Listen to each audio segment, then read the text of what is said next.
सो बच्चों, आज फिर आप लोगों के साथ एक नई वीडियो के साथ उपस्थित हूँ। जहाँ हम लोग पिछले वीडियो में स्टार्ट किए थे क्लास 10th मैथमेटिक्स का पहला चैप्टर वास्तविक संख्याएं, जहाँ हम लोग कुछ बेसिक चीज़ें के बारे में देखे थे। आज का जो वीडियो है वो बहुत ज़्यादा इम्पोर्टेंट होने वाली है, क्योंकि हम लोग आज जो पढ़ना है ना, वो क्लास 10th का एक इम्पोर्टेंट टॉपिक पढ़ना है, जिसका नाम है यूक्लिड विभाजन प्रमेय का। यदि आप हमारा पिछले वाला वीडियो नहीं देखे हैं तो इस वीडियो के डिस्क्रिप्शन में इसका लिंक दे दिए हैं, आप वहां से जाके डायरेक्ट उस वीडियो को देख सकते हैं। तो चलिए स्टूडेंट, हम लोग स्टार्ट करते हैं यूक्लिड विभाजन प्रमेय का। तो यूक्लिड विभाजन प्रमेय का समझने से पहले आपको थोड़ा और बेसिक की तरफ ले चलते हैं, और आपको इसको ध्यान से समझना है। यदि इस चीज को आप समझ गए अच्छी तरह से तो फिर आपको ये टॉपिक समझने में कोई परेशानी नहीं होगी। सो देखिए, यहाँ हम 22 में 4 से भाग देते हैं, मतलब 4 से 22 में भाग देंगे तो कितना बार में जाएगा? 5 बार में जाएगा। ठीक है ना? तो 4 5 हो जाएगा 20, माइनस कीजिएगा 2 में से हो जाएगा 2, यहाँ कट जाएगा। ठीक है ना? बचेगा सिर्फ 2। अब ध्यान दीजिए, तो 22 को हम लोग क्या लिख सकते हैं? 22 को हम लोग लिख सकते हैं 4 गुना 5 प्लस 2। तो 4 5 20 प्लस 2 कितना हो जाएगा? 22 हो जाएगा। नहीं, अब इसको हम लोग देखिए पिछले वाले वीडियो में बोले थे, इसको बोलते हैं भाज। क्या बोलते हैं? भाज। और इसको बोलते हैं भाजक, और इसको बोलते हैं भागफल, और इसको बोलते हैं शेषफल। तो 22 को क्या बोले हैं? भाज। और 4 को क्या बोले हैं? भाजक। और 5 को क्या बोले हैं? भागफल। प्लस 2 को क्या बोले हैं? शेषफल। जहां हम भाज को सूचित किए थे ए से, और भाजक को सूचित किए थे बी से, भागफल को सूचित किए थे क्यू से, और शेषफल को सूचित किए थे आर से ना। तो जहां भाज को ए से सूचित किए हैं, भाजक को बी से सूचित किए हैं, और भागफल को क्यू से सूचित किए हैं, और शेषफल को आर से, जहां एक फॉर्मूला बना था a equal to B Q plus R. यहां तक आपका क्लियर है? तो यदि आपको यहां तक क्लियर हो गया है तो चलिए हम टॉपिक की ओर बढ़ते हैं, इसको इरेज करते हैं। तो नया कंडीशन क्या निकला? a equal to B Q plus R. Okay, तो देखिए, यूक्लिड विभाजन प्रमेय क्या कहता है कि दो धनात्मक पूर्णांक a और b दिए रहने पर ऐसी अद्वितीय पूर्ण संख्या q और r है विद्यमान है कि a बराबर बी क्यू प्लस आर। देखिए, यहां 2 बार देख चुके हैं, एक मिटा देते हैं। जहां एक कंडीशन है 0 less than equal to R less than B. Okay, तो ध्यान दीजिए, इसका मतलब क्या होता है। सबसे पहले देखिए, आपको ये एक कंडीशन को समझना है, ये शर्त को समझना है। यदि आप इस शर्त को समझ गए तो फिर इस टॉपिक को समझने में कोई परेशानी नहीं होगा। तो देखिए, ये टॉपिक कह रहा है कि r का जो मान होगा वो 0 से बड़ा और 0 के बराबर होगा, और b से क्या होगा? छोटा होगा। मतलब r greater than equal to 0, r less than b। मतलब कि r का जो मान होगा 0 से बड़ा या बराबर, और b से छोटा। क्लियर? अब देखिए, कुछ एग्जांपल लेके समझने की कोशिश करते हैं। यदि हम b का मान 3 रखें, यदि b का मान 3 रखें तो r का मान कितना हो जाएगा? तो सबसे पहले कंडीशन में बैठाइए। तो 0 less than equal to r less than b के कितना रखेंगे? वैल्यू 3। अब बताइए आप कि r का मान क्या क्या होगा। देखिए, r का मान क्या हो जाएगा? 0 के बराबर या 0 से बड़ा। तो 0 से बड़ा क्या क्या हो जाएगा? एक 0 हो जाएगा, क्योंकि 0 के बराबर बोल रहा है। 0 हो जाएगा, 1 हो जाएगा, नहीं 2 हो जाएगा। लेकिन 3 से क्या होना चाहिए? कम होना चाहिए। मतलब 3 से क्या होना चाहिए? कम होनी चाहिए। तो 3 से कम क्या होगा? 2 ही होगा ना। तो r का वैल्यू यहाँ क्या हो जाएगा? 0 1 2। देखिए एक और एग्जांपल लेते हैं, जैसे b का वैल्यू लेते हैं हम लोग 5। ओके, तो कंडीशन हो जाएगा 0 less than equal to r less than 5। तो यहाँ जो r का वैल्यू होगा वो होगा 0 1 2 3 4। 5 क्यों नहीं होगा? क्योंकि r का जो मान होगा ना 5 से कम ही होगा, और 5 से जो कम होता है ना वो क्या होगा? 4 होगा, 3 होगा, 2 होगा, 1 होगा और 0 होगा। क्लियर यहाँ तक? यदि आपको क्लियर हो गई ये वाला टॉपिक, तो आपको हम एक होमवर्क दे रहे हैं b इक्वल टू 8, और आपको r का वैल्यू बना के इस वीडियो के कमेंट बॉक्स में भेजना है। ओके, तो ये आपको लगभग क्लियर हो गया होगा।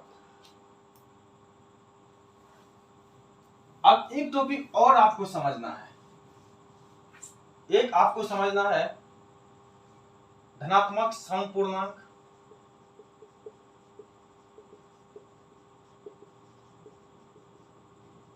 एक आपको समझना है धनात्मक विषम पूर्णांक। ओके, देखिए धनात्मक सम पूर्णांक क्या होता है और धनात्मक विषम पूर्णांक क्या होता है। यदि इस प्रकार से लिखा रहे 2q plus 2, 2q plus 4, 2q plus 6, और यदि इस प्रकार से लिखा रहे 2q plus 1, 2q plus 3, 2q plus 5, 2q plus 7, मतलब 2q प्लस 7, जिसमें 2 का गुणज हो, जिसमें 2 का गुणज हो वह धनात्मक समपूर्णांक होता है, जहां q जो है ना एक पूर्णांक हो जाएगा। और यदि जहां 2 का गुणज नहीं हो, यहां ध्यान दीजिए, यदि इसको बनाइएगा तो 2 कॉमन लीजिएगा, इसमें कॉमन आ जाएगा, q बचेगा प्लस 1 होगा। लेकिन यदि इसमें 2 कॉमन लीजिएगा तो कॉमन आपका नहीं आएगा। आएगा इसमें कॉमन? बताइए, नहीं आएगा। इसलिए जो है ना ये धनात्मक विषम पूर्णांक है, जिसमें 2 का गुणा जाएगा। इसमें भी देखिए 2 का गुणा जाएगा, 2q प्लस 2, इसमें कीजिएगा 2 का कॉमन लीजिए तो 2 हो जाएगा, यहाँ q हो जाएगा प्लस 3 हो जाएगा। और इसमें देखिए किसी में जो है ना 2 का 2 कॉमन नहीं आ रहा, जिसमें 2 कॉमन आएगा वो धनात्मक समपूर्णांक होगा, और जिसमें 2 कॉमन नहीं आएगा वो धनात्मक विषम पूर्णांक होगा। ये भी टॉपिक आपको क्लियर हो गया होगा। चलिए इसके बेसिस पे कितने क्वेश्चन आते हैं वो बताने का कोशिश करते हैं, जो कि बोर्ड एग्जाम के लिए बहुत ही ज्यादा इंपॉर्टेंट है। सो इसको नोट्स कर लीजिए। सो स्टार्ट करते हैं कि जो अभी हम लोग पढ़े हैं a equal to B Q plus R, और कंडीशन था कि 0 less than equal to R less than B. इसके बेसिस पे एक क्वेश्चन है जो कि आपका एनसीईआरटी बुक का एग्जाम्पल 2 है, कि दर्शाइए कि प्रत्येक धनात्मक समपूर्णांक 2q के रूप का होता है तथा प्रत्येक धनात्मक विषम पूर्णांक 2q प्लस 1 के रूप का होता है, जहां q एक पूर्णांक है। तो देखिए इसका सॉल्यूशन करते हैं। यदि इस टाइप का क्वेश्चन आपको दिया है तो आपको करना क्या है, यहाँ सबसे पहले लिख लेना कि माना कि धनात्मक पूर्णांक बराबर a, ठीक है, और b का जो मान होगा देख लीजिएगा, इसके कितने q में कितने का गुना, मतलब q में कितने से गुना है। देखिए यहाँ 2 में कितने से गुना है, 2 से गुना है ना, तो वही b का वैल्यू हो जाएगा, ठीक है।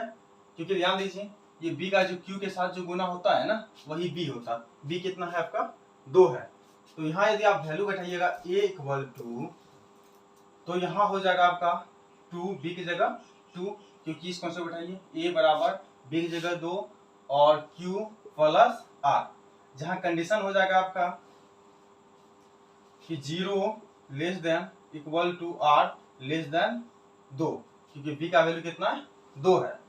तो बताइए r का मान कितना होगा, जस्ट अभी आपको बताइए वाला कॉन्सेप्ट। r का जो मान होगा वो 0 होगा, 1 होगा, नहीं और कुछ होगा, क्योंकि 2 से क्या होना चाहिए, कम होना चाहिए, तो 0 होगा, 1 होगा।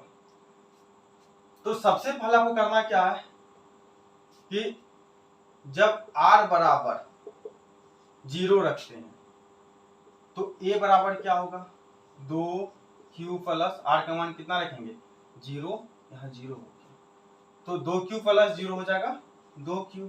नहीं, यदि आप जब आप r का मान 1 रखेंगे तो a बराबर हो जाएगा 2q और प्लस r के जगह कितना रखेंगे 1 ना, तो 1 हो गया।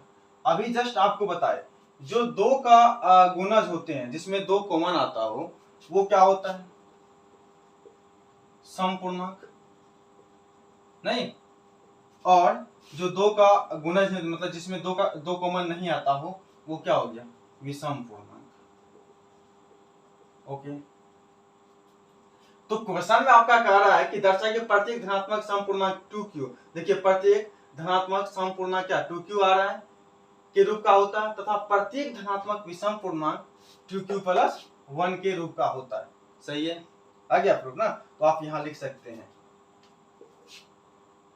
अतः प्रत्येक धनात्मक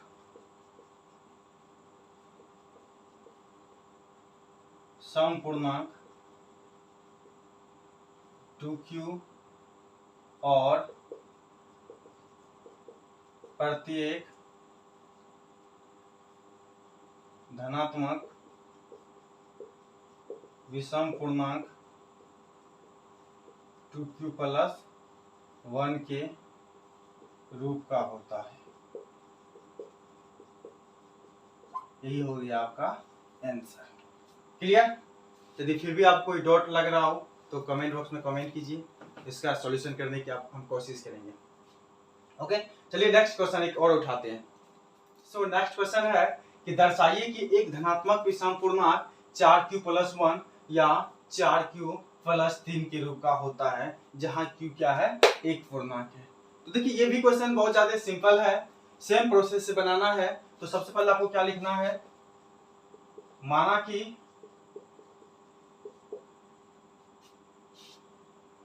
एक धनात्मक पूर्णांक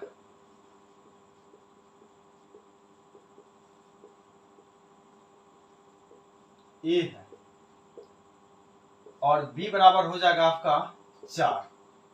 बताए थे जो q का गुणांक होगा वही b होता है, तो यहाँ q का गुणांक 4 है इसलिए b क्या हो जाएगा आपका 4 हो जाएगा। क्लियर? तो यहाँ एक कंडीशन आ जाएगा वही वाला बैठाइए, a बराबर 4q क्योंकि b का मान जो हो जाएगा ना आपका 4 हो जाएगा प्लस r, और कंडीशन क्या है इसका 0 less than equal to r less than b की जगह कितना बैठाइएगा 4। तो r का मान क्या क्या हो जाएगा बताइए, r का जो मान होगा वो आपका 0 होगा 1 होगा 2 होगा और 3 होगा। नहीं, ये वाला कॉन्सेप्ट समझा चुके आपको। अब आपको क्या रखना है कि जब आप r का मान 0 रखते हैं तो यहां हो जाएगा a बराबर 4q प्लस 0 मतलब 4q, ठीक है ना। 4q प्लस 0 करोगे तो क्या होगा 4q ही होगा ना। और यदि r का वैल्यू आप 1 रखेंगे तो a इक्वल टू हो जाएगा 4q प्लस 1। यदि आप r का वैल्यू 2 रखेंगे तो a बराबर हो जाएगा 4q प्लस 2। और यदि r का वैल्यू आप 3 रखेंगे तो a बराबर हो जाएगा आपका 4q प्लस 3। तो यहाँ देखिए ये 2 का इसमें 2 जो है ना कॉमन आएगा तो ये हो जाएगा आपका समपूर्णांक, और इसमें जो है ना 2 कॉमन नहीं आ रहा ये हो जाएगा आपका विषम पूर्णांक। और देखिए इसमें भी 2 कॉमन आ जाएगा ये आपका हो जाएगा समपूर्णांक, और इसमें देखिए 2 कॉमन आएगा नहीं आएगा ये हो जाएगा आपका विषम पूर्णांक। तो क्वेश्चन भी आपका यही कह रहा है कि दर्शाइए कि एक धनात्मक विषम पूर्णांक 4q प्लस 1 मतलब कि 4q प्लस 1 देखिए विषम पूर्णांक हो रहा है और 4q प्लस 3 भी एक विषम पूर्णांक हो रहा है। तो ये जो है ना आपका इसी रूप का जो है ना शो करवाना मतलब दर्शाना था, तो आ गया। तो यहाँ आप लिख सकते हैं अतः धनात्मक विषम पूर्णांक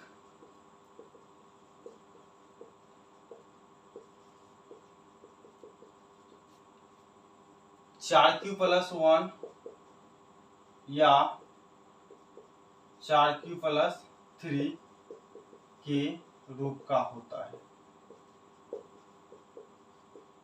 ओके, तो ये था इस क्वेश्चन का सॉल्यूशन। यदि फिर भी आपको कोई डाउट लग रहा हो तो हम इस चैप्टर का जो सॉल्यूशन करेंगे एक्सरसाइज 1.1, ठीक है ना, तो वहां से और जो भी डाउट होगा वो क्लियर हो जाएगा। यदि आप अभी तक हमारे चैनल को सब्सक्राइब नहीं किए तो चैनल को सब्सक्राइब कर दीजिए और वीडियो को लाइक भी कर दीजिए। धन्यवाद।